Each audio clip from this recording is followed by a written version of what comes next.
Hi guys, and welcome to another video. So today, because it's been a good 2 or 3 days since I last made a video, I've actually got quite a lot to catch up on. Quite a few things have happened over the course of the weekend, or over the last few days should I say, because of course the England game was on Saturday. I got very drunk, so I've been nursing a hangover for the last 24 hours, so there's definitely no chance of me making a video on Sunday. So we have definitely got a good few bits of news to get through. Firstly, we do have a signing to talk about, and that is of course Jacob Carney. Now, I didn't make a video about this one because it was more, for me, I know some people have been trying to say that it's for the first team. It may still be for the first team, but I still didn't think it warranted a video, because when you look at the way the statement of the club was worded when we did sign this young goalkeeper from the Manchester United Academy, or at least he's come from the Manchester United Academy, he's run his contract down there, it was worded that he was just initially linking up with the first team. So for me, it sounds like we will be having Burgess our number one. That's what it seems to me. It seems to be anyway. It seems like it is going to be Lee Burgess our number one. And then either Patterson or Carney are going to go out on loan, or one of those two are going to remain as the number two. For me, I think he might have Carney as our number two, maybe, and then send Patterson out on loan, because Carney last season went out on loan to Ireland, where he did get first team football with adults and with men, whereas Patterson has been with our academy. So I think it would be best for Patterson to go out on loan and get some men's football under his belt, you know, because he has been playing with the kids. So for me, it's a good signing. I'm not going to sit here and say that I'm going to, you know, that I know loads about him, because I don't. He's a young lad. He's a bit of an unknown entity, or in fact, he's almost an entirely unknown entity to us. I know just as much about him as you probably do. But I have seen little bits and pieces, little clips that have been shared around social media and Twitter. And he looks like a decent goalkeeper. Looks like a decent shot stopper. There's a couple of little top draw moments that have been shared around Twitter. There was a save he made whilst out on loan last season that was run right in the top corner, and he managed to tip it around the post. Real flashy Hollywood save. So it seems like he's a good lad. And you know, the interview with him, it wasn't just your sort of stereotypical default comments that you get from new players. He seemed like a really humble, genuine, honest lad, which is what you like to see.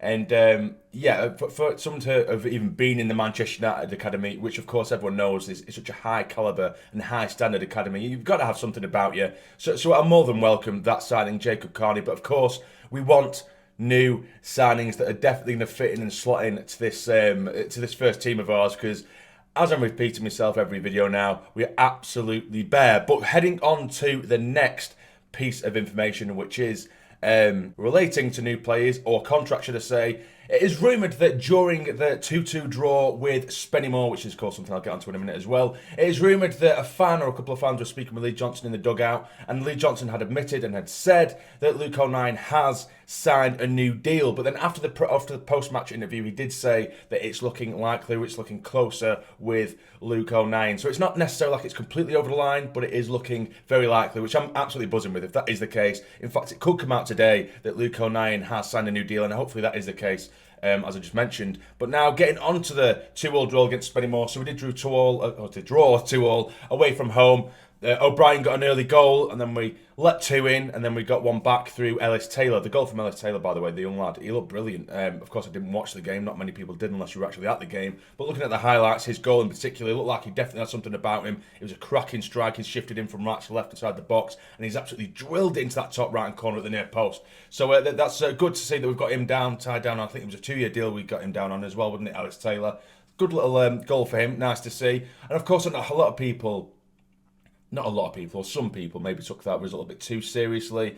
For me, of course, I didn't even really class it as a proper friendly, because they even the club itself, they considered it more of a training drill. It was 3 30-minute halves. You know, I don't think it was taken as seriously as maybe we would have liked, or maybe we thought it was going to be. Our squad itself, the first team, was an absolute mess.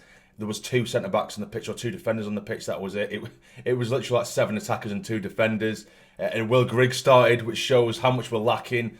And some people, or a lot of people, including myself, I guess, are kind of scratching our heads as to why you would even want to play Will Grigg when it almost seems so certain that Will Grigg isn't going to be a part of the plans, or at least part of our plans for this coming season. He looks almost dead on to leave. Unless, of course, because he did do pretty well for MK Dons, LJ just wants to get himself a bit of a close-up look at him, which is completely understandable, and particularly when it is just sort of a training drill / friendly, however you want to label it.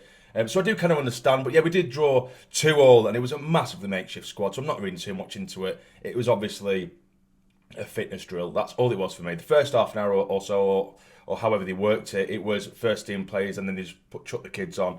So it's good to know that obviously everyone's getting some fitness back in the legs. But now we are going to be going on to the post-match talk, or the interview that LJ did have after the game, and he was speaking about contracts. Of course, he did mention the 09 contract, which we alluded to earlier, but he also said that there's 4 or 5 bids on the table for new players, and he's also hoping that 2 or 3 of those players, or I don't know whether he meant of those players that the bids are already on the table, or in addition, he is expecting 2 or 3 signings to come through the door this week. Apparently, he was expecting more so, he was expecting these signings to come through last week, but he did also admit that obviously with the Euros going on, there's a bit of a domino effect going on where, of course, Premier League clubs, they're generally looking for a high caliber player, i.e. players that are playing in the Euros. So transfer talks and stuff like that, they're heavily delayed. And then, of course, teams from the Championship, they generally go for maybe some fringe players from the Premier League, or they want to loan players from the Premier League, but the Premier League clubs aren't willing to loan them out until they've sorted out their own transfer business, which they can't do because of the Euros. And then the same with us for Championship players. It is a domino effect that is slowing down a lot of teams, but there's only